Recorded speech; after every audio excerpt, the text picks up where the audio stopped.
Remove the mirror first, then apply tape to prevent scratches during disassembly. Use a suction cup to remove the mirror.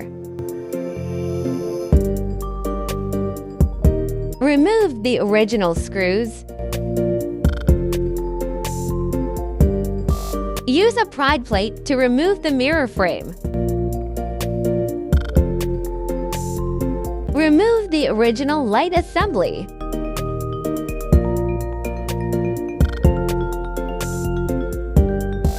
Remove the power cord. Replace the puddle light. Connect the power cord. Replace it back in place to complete the installation.